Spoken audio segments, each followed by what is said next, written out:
নবী আমার অন্তর্যামী, নবী আমার মনের খবর রাখেন। আপনি হয়তো বলবেন নবী মনের খবর রাখেন না, আমি সংক্ষিপ্ত একটা ঘটনা বলবো বাবা। মুতার যুদ্ধটা আপনি একবার মাথায় রাখুন। আমার আপনার নবী সাল্লাল্লাহু আলাইহি ওয়াসাল্লাম যখন ইসলাম প্রচার করতে আরম্ভ করলেন, এই প্রচার করার জন্য নবী আমার চিঠি লিখে দিলেন রোম সম্রাটের কাছে। যাও লইয়া চিঠিখানা রোম দেশে সম্রাটের কাছে যাইয়া বলো এক আল্লাহ পাকের ইবাদত করতে হবে, নবী মুহাম্মদ সাল্লাল্লাহু আলাইহি ওয়াসাল্লামের প্রতি আপনাকে ঈমান আনতে হবে, ইসলামী কলেমা আপনার গ্রহণ করতে হবে। রোম সম্রাটের কাছে যখন সাহাবী রাসূল এই পত্রখানা নিয়ে চলে যায়, আব্বা আমার জাল্লাদের দ্বারাতে রোম সম্রাট সাহাবী রাসূলকে আপনার শহীদ করে দেয়। একটা মুমির ভেতরে ভরে আমার নবী পাকের দরবারে পৌঁছিয়ে দেয়। আমার আপনার নবী মদিনা সাহাবায়ে কেরামকে ডাক দিয়েছেন, বলুন এখন উপায় কি? আমার নবী পাক কাঁদলেন, সব সাহাবী রাসূলেরা কাঁদেন, হুজুর উপায়? আমার নবী পাক বলেন দেখো রোম সম্রাট লিখে পাঠিয়েছে যুদ্ধের জন্য তৈরি হয়ে যাও। এখন তার সেনার সংখ্যা হলো 2 লক্ষ, আর আমাদের সেনার সংখ্যা হলো মাত্র 3000।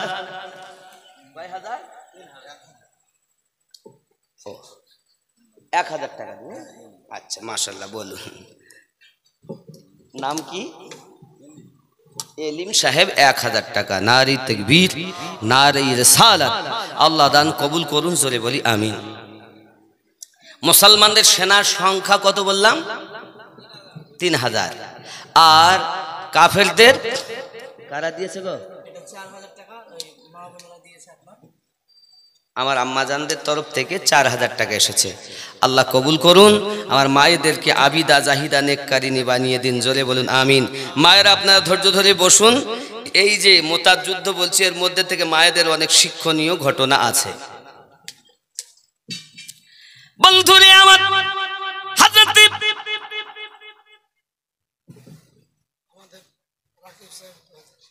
আব্দুর রাকিব সাহেব তিনি 2000 টাকা দিয়েছেন, আল্লাহ কবুল করুন, জোরে বলি আমিন। আমার এক বাপজি 200 টাকা দিয়েছেন, আল্লাহ কবুল করুন। আল্লাহ তাদের নেক জায়েজ নিয়তকে পূর্ণ করে দিন, জোরে বলি আমিন। আব্বা আমার মুর্শিদি গজল, হায় হায়। হাবিবে রাসূল নূরের পুতুল, গাউসে খুলনার নয়ন মনি, শাহে মাসুম রব্বানি, হাবিবে রাসূল। খেয়াল করবেন মুর্শিদি গজল ওরাহারে যাবেন, আজিজিয়া, মাসুমিয়া, আলিমিয়া, ওরাহার মাদ্রাসা আছে না, দেখবেন এই মাসুম রহমাতুল্লাহ আলাইহি, আব্দুল আজিজ নকশবন্দি রহমাতুল্লাহ আলাইহির কলিজার টুকরা, মানে ওরাহারি রহমাতুল্লাহ আলাইহির মুর্শিদের সন্তান, পীরজাদা, জোরে বলুন সুবহানাল্লাহ। ওনার শানে এই গজলটা নাই, একদম নতুন মতো, খুব কমই পাবেন, তাই নতুন গজল একটা বলছি, বলবো নাকি? হাবিবে রাসূল নূরের পুতুল, গাউসে খুলনার নয়ন মনি, শাহে মাসুম রব্বানি, হাবিবে রাসূল নূরের পুতুল, গাউসে খুলনার নয়ন মনি, শাহে মাসুম রব্বানি। বেলায়াতের সম্রাট ছিলেন আব্দুল আজিজ খুল নবী, সেই অরশে জন্ম নিলেন শাহে মাসুম রব্বানি, জোরে বলুন। বেলায়াতের সম্রাট ছিলেন আব্দুল আজিজ খুল নবী, সেই অরশে জন্ম নিলেন করলেন শাহে মাসুম রব্বানি শক্ল सूरत देखते जैनो शक्ल सूरत देखते जैनो नूर नबीर नूरेर खनी शाहे मासूम रब्बानी हबीबे रसूल नूरेर पुतुल गौसे खुलनार नयन मनी शाहे मासूम रब्बानी जोरे बोलो अल्लाह पाकेर नेक नजर वली होलेन मासूम शाह बेलायतेर शान देखिए मजनू होलेन आशिकेरा मजनू होलेन आशिकेरा लिखे गेलेन ओसियत नामाय लिखे गेलेन ओसियत नामाय अनेक अमूल्য बानी शाहे मासूम रब्बानी हबीबे रसूल नूरेर पुतुल गौसे खुलनार नयन मनी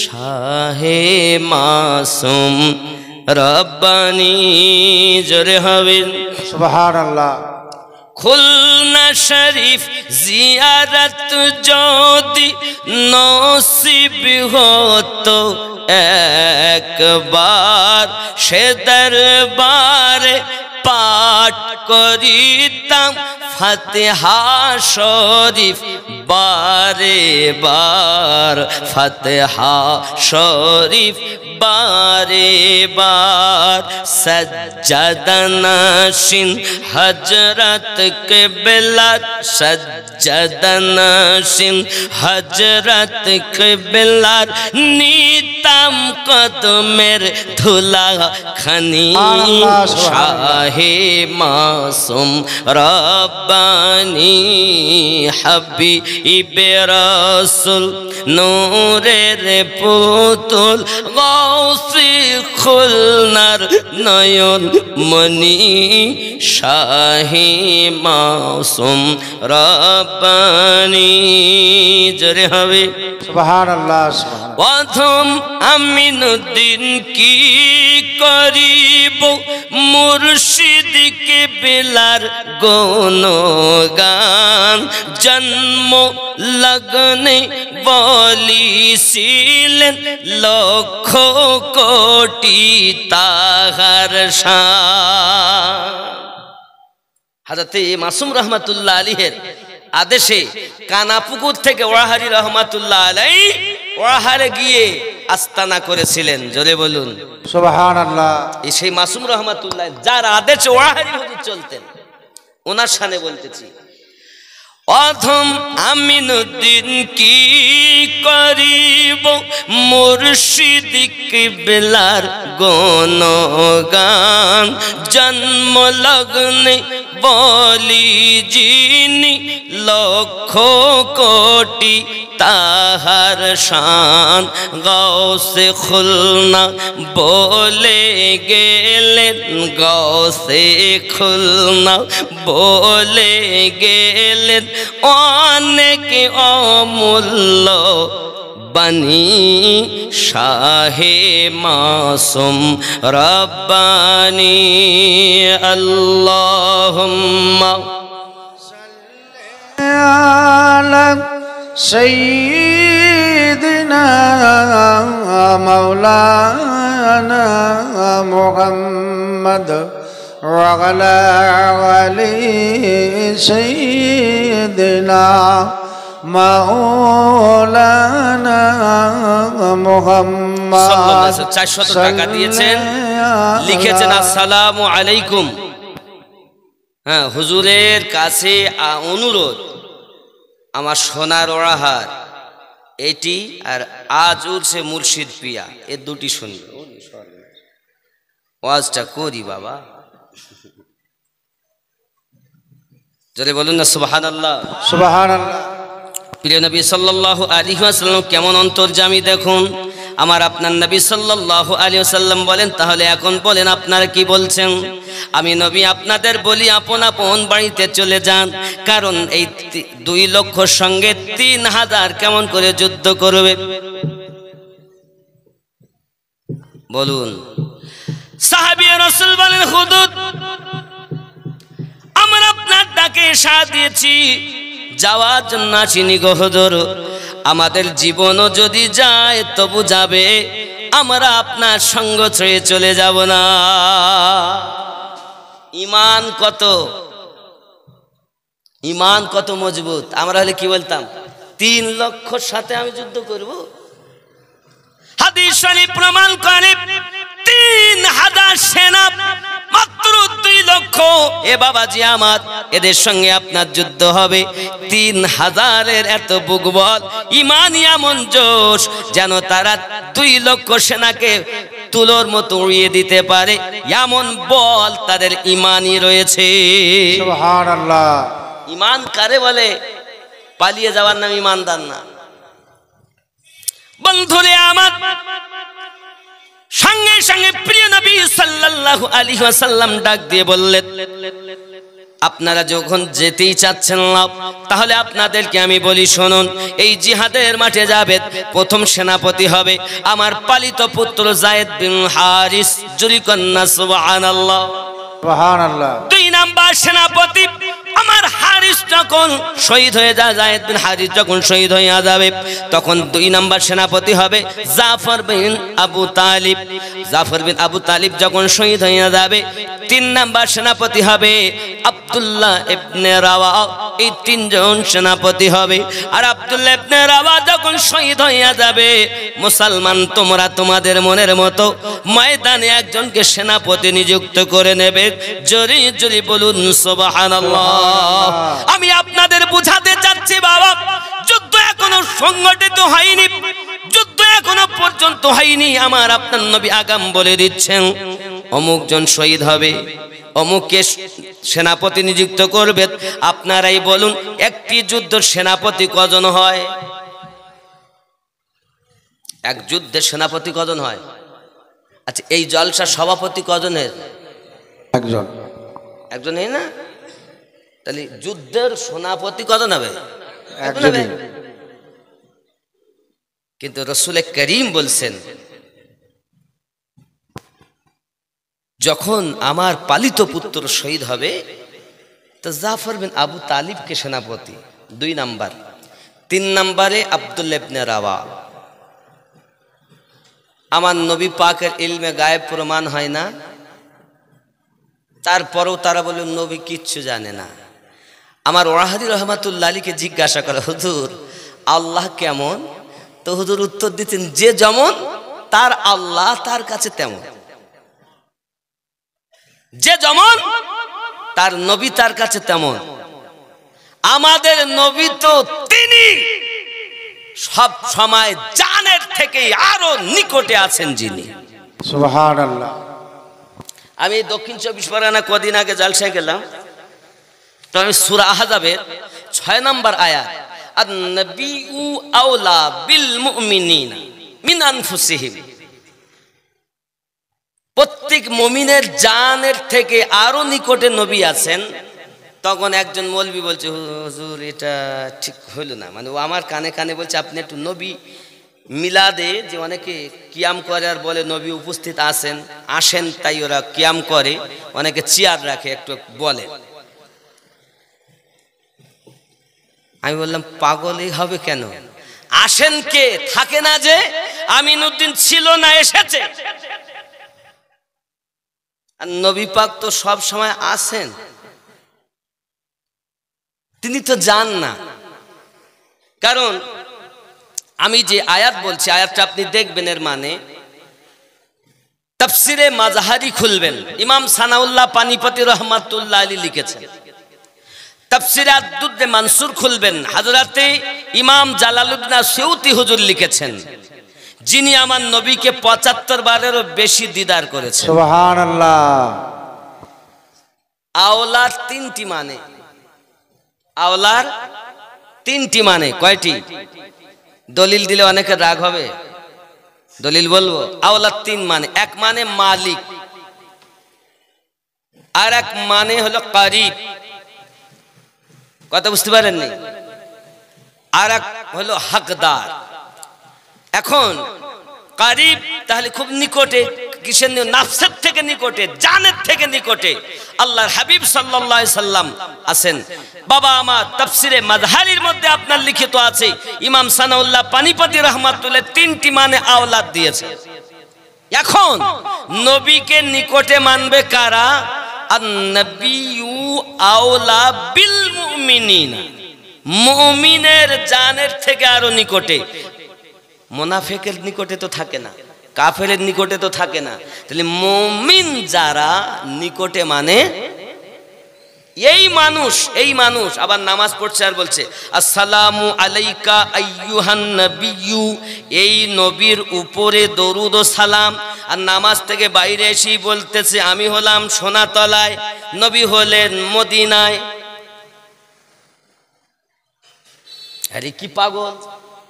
দলিল আমি বেশি দিব না, থাক, দলিল দিব না, দলিল যাব না, ঘটনা বলি, জোরে কোন সুবহানাল্লাহ। সুবহানাল্লাহ। কিন্তু আমি একটাই কথা বলি, নামাজে বলেছেন এই নবীর উপরে দরুদ সালাম, তাহলে নবী নিকটে, কত নিকটে? জানের থেকে আরো নিকটে, জোরে বলি। তারাই হলো মুমিন। আর এটাই খুলে দেওয়ার জন্য বলা হয় পরিষ্কার করে মাসলাকে আলা হাজরাত, জোরে বলুন সুবহানাল্লাহ। ওদের কি বুঝছেন না? কিন্তু কিছু এমন আছে খুব বড়, এমন খুদ্দি কথায় কাফের, কিছু মশলা হলো কাফের। এই শ্রেণীর মানুষ থেকে দূরে থাকতে হবে। সরকারে আলা হযরত কুফরি ফতোয়া দিলেন, তার আগে কয়বার তার কাছে মানুষ পাঠিয়েছেন, তারপরেও সে যখন না মেনেছে তারপরেই তো কুফরি ফতোয়া দিয়েছেন। আর তুমি স্টেজে উঠেই কিছু হলো আর না কাফের, এদের থেকে সাবধান থাকতে হবে। কথা বুঝতে পারেননি? আরে সাধারণ মানুষ কিছু বোঝে না, সে কাফের হইতে যাবে কেন? ওর জ্ঞানে যেমন মৌলবি বুঝিয়েছে তেমন বুঝেছে, ওর কাছে ওটাই ঠিক। কিন্তু আপনি যদি পারেন তাকে বুকে ধরে আল্লাহ আল্লাহ রসুল ওলি আল্লাহর প্রেম ঢুকান না, আপনি তা পারেন না, ছিনিয়ে ফেলে দিচ্ছেন। আল্লাহ যেন বুঝ শক্তি দান করে, জোরে বলি আমিন আমিন। দরুদ আল্লাহুম্মা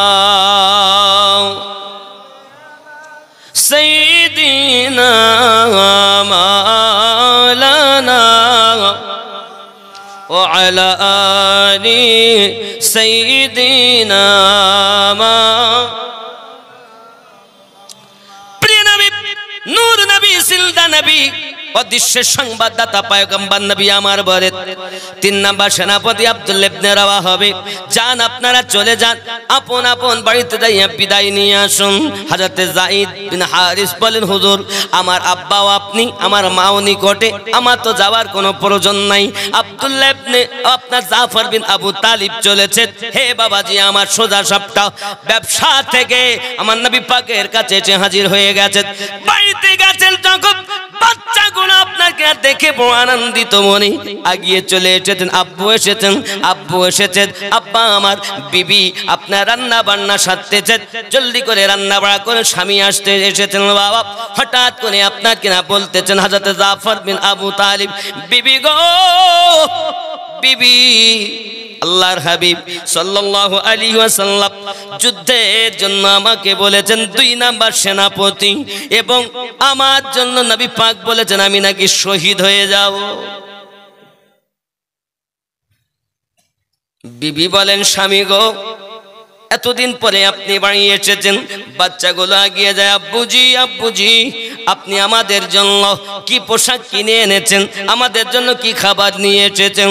আমার বাচ্চাগুলোকে জাফর বিন আবু তালিব বুকে চেপে ধরি বলে, বাবা রে চিন্তা নেই বাবা, আমি তোমাদের কাছে এসেছি, আমি তোমাদের মাঝে এসেছি, আর তোমাদের দেখভাল তোমাদের মা করবে। বাবা তোমাদের দায়িত্ব তোমার মায়ের কাছে আমি দিয়ে চলে যাই। বিবি আমাকে বিদায় দাও, বিদায় দাও, আমি জিহাদের মাঠে চলে যাব। বিবি হাত তুলে বলতে চাই, স্বামী গো, নবী যখন আপনাকে শহীদ বলেছেন, আমি আল্লাহ পাকের কাছে দোয়া করি যেন আমার স্বামী শহীদ না হয়ে যায়। জাফর বিন আবু তালিব সঙ্গে সঙ্গে বিবির পিঠে একটু আদরে করে আঘাত করে বলছে, বিবি আমার নবী আমাকে বলেছেন আমি 2 নাম্বার শহীদ।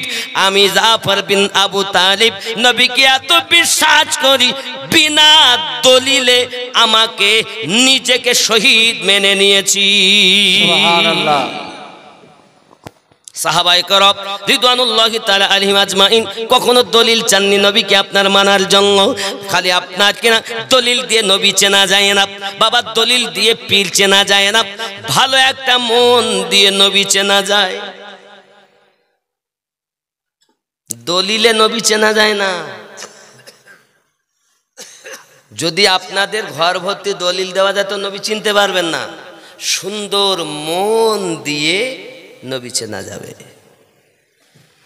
আপনার মনই তো খারাপ, তা দলিল দিয়ে করবেন কি হবে দলিল? যুবক আমার, আপনার মনটাকে যদি আপনি রোগ মুক্ত করতে পারেন তখন আপনি নবী পেয়ে যাবেন। লোকের কাছে জিজ্ঞাসা করতে হবে না। কাম, ক্রোধ, লোভ, মোহ, মাৎসর্যকে বিলীন করুন। আপনার ভিতরে যে রোগ আছে রোগটাকে আপনি বিলীন করুন। আপনার অন্তরে রোগ আছে, 14টা রোগ, কলবের রোগ আছে। আল্লাহ পাক এই রোগ সম্পর্কে পবিত্র কোরআন মাজিদে আপনার উল্লেখ করেছেন। নিজের কলবটাকে যদি আপনি রোগ থেকে মুক্ত করতে পারেন তবেই হবেন আপনি একজন সুন্দর মানুষ। আব্বাজি হযরত আব্দুল জাফর বিন আবু তালিব বিবিকে আপনার বলছেন আমি আমাকে নিজেকে শহীদ মেনে নিয়েছি, বিদায় দাও বিবি, জান্নাতের শীতে তোমার সঙ্গে আমার দেখা হবে। সুবহানাল্লাহ। বিবি স্বামীকে বিদায় দেয় আর বাচ্চাগুলোকে সান্ত্বনা দেয়, ওগো আমার বাচ্চারা তোমরা আজ কান্নাকাটি করো না, আব্বা চলে গিয়েছেন নবী পাকের দরবারে, সবাই অপেক্ষায় আছে, যদিও বলুক না জানি কি হবে জানি না। আব্বা আমার 3 নাম্বার সেনাপতি আব্দুল্লাহ ইবনে রাবাব বিবাহ করে বিবির চেহারা দেখেননি, বাড়ির দরজার কাছে গিয়েছেন, হে বাবাজি আমার বাসর রাত এখনো হয়নি, স্ত্রীর সঙ্গে এখনো দেখা হয়নি, দরজার সম্মুখে গিয়েছেন, কোরআন মাজিদ তেলাওয়াতের আওয়াজ শোনা যায়। আমাদের ঘরে আল্লাহর কোরআন তেলাওয়াত হয় না, আমাদের ঘরে হয় সিরিয়ালের আওয়াজ। কিসের আওয়াজ? আমার মা খালা শুনে নিন রাতের বেলা কেমন ছিল তাদের স্ত্রীগণ, আর আমাদের স্ত্রীরা কেমন হবে।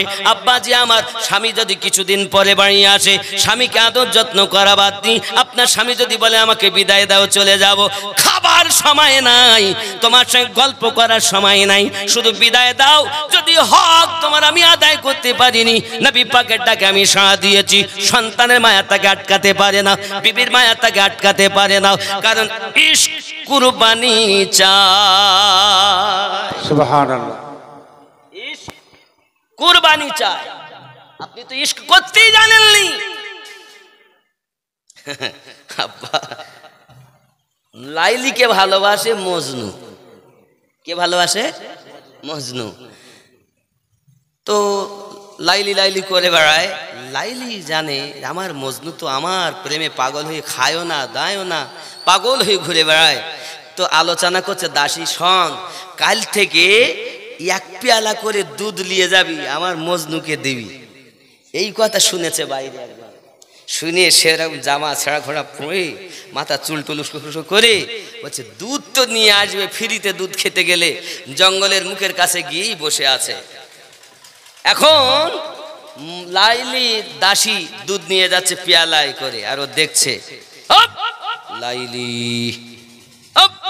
লাইলি, এই মনে হয় সঠিক মজনু, তাকে দুধটা দিয়েছে, খেয়েছে।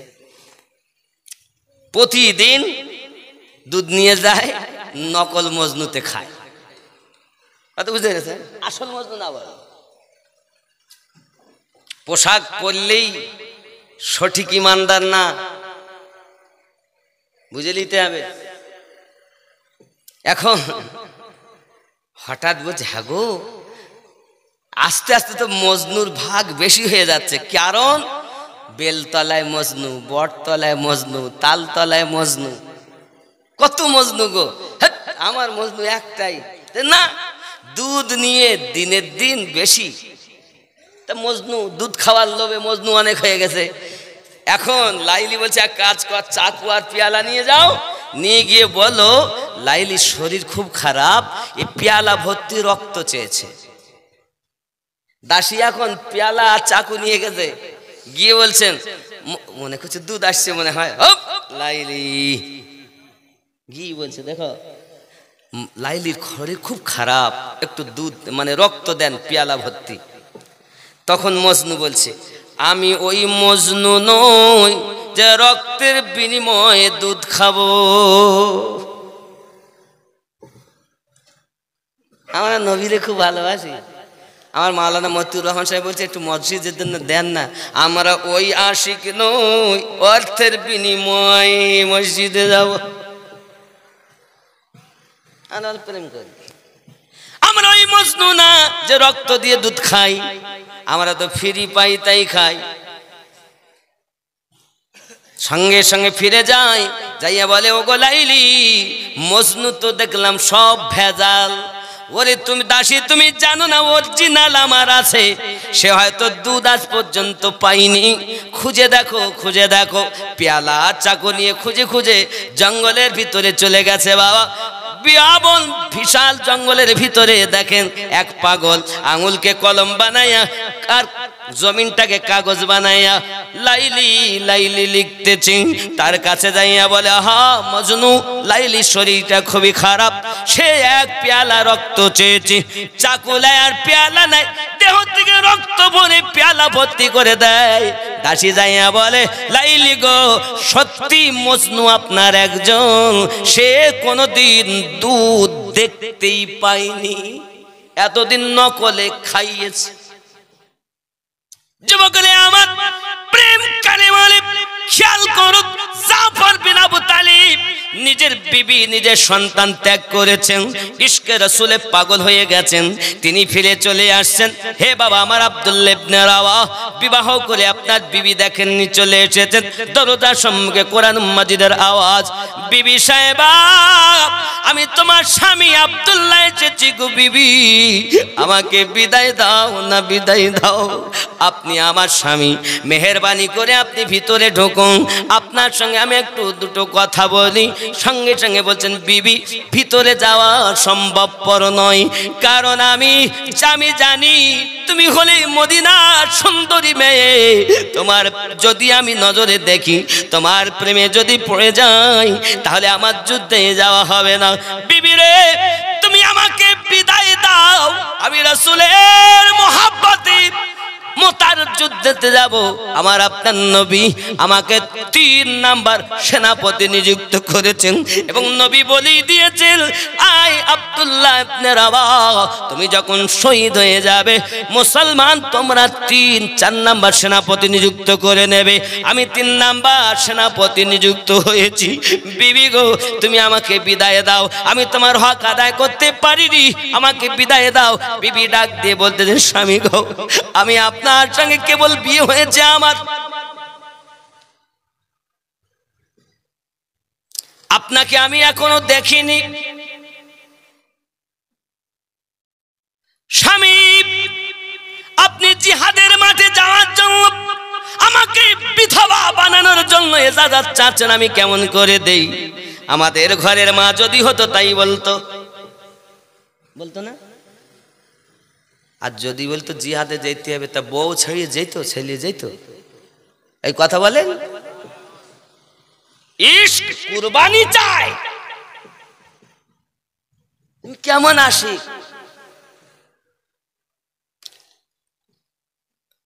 এই জন্য বলা হয় কি মোহাম্মদ সে वफा तूने तो हम तेरे हैं, ये जहां चीज क्या है लोह कलम तेरे हैं। যুবক আমার, আপনি তো কিছুই করলেন না। আমার নবী এত খবর রাখেন, এর জন্য সরকারে আলা হযরত বলেছেন, और कोई गायब किया तुमसे निहा हो भला। सरकार आला हजरत बोलছেন, और कोई गायब किया तुमसे निहा हो भला, जब खुदा ही ना छुपा तुम पे करो दरूद। জোরে বলুন সুবহানাল্লাহ। কত সুন্দর কথা। যিনি রবকে পর্যন্ত দেখেছেন, তার কাছে গোপন আর কি, উনি তো সব দেখতেছেন। আল্লাহ আমাদের নবীকে সে ক্ষমতা দিয়েছেন, জোরে বলুন সুবহানাল্লাহ। আব্দুল্লাহ ইবনে রাওয়া তার বিবির কাছে বলছেন, বিবি বিদায় দাও। স্ত্রী বলে, স্বামী আমাকে একবার দেখা দেন। স্ত্রী কি বলছেন? দেখা দেন। স্বামী বলছেন, দেখলে যদি আমি আপনার প্রেমে পড়ে যাই তাহলে জিহাদের মাঠে যাওয়া হবে না, আর আমি হলাম 3 নম্বর সেনাপতি। স্ত্রী ডাক দিয়ে বলে, স্বামী আমার, আমি আপনাকে বাধা দেওয়ার জন্য ডাকি না। আপনি যে আমার স্বামী, আমি আপনাকে চিনি না, জানি না, দেখি না, শুধুমাত্র আমি আপনাকে দেখা দিতে বলছি এই কারণেই, লক্ষ লক্ষ মানুষ যখন হাসরের মাঠে থাকবে আমি যেন আপনাকে দেখে চিনে নিতে পারি যে আব্দুল্লাহ ইবনে রাওয়া তিনি আমার স্বামী এমন দেখতে ছিলেন। বাধা দিব না, শুধু একবার আমাকে দেখা দিন, যেন হাসরের মাঠে আমি আপনাকে দেখে চিনে নিতে পারি। এই জওয়ান যুবকেরা, সোনামানিকেরা, একে বলা হয় প্রেম, একেই বলা হয় আশিক, একেই বলা হয় রাসূলে পাকের দিওয়ানা। আমার মা খালা শুনে নিন, রাতের বেলা করবেন না ছালা পালা। আমাদের ঘরের মা, আপনি একটু চিন্তা করে দেখুন, তারা নিজের স্ত্রীকে পর্যন্ত ত্যাগ করেছেন, বাসর রাত পর্যন্ত করেননি, ইশকে নবীতে যাইয়া নিজেরা কুরবান হয়ে গেছেন। ওরে আমার সোনামানিকেরা, পৃথিবীর সরজমিনে যদি আমরা এমন করে আমার মায়েরা আবিদা চাহিদা হতে পারেন, ইশক করতে পারেন, রাতের ঘুম হারাম করে দিই, ইশক ইলাহিতে যদি মশগুল হতে পারে, একদিন আপনার স্বপ্নে আমার নবীর দিদার হইয়া যাবে।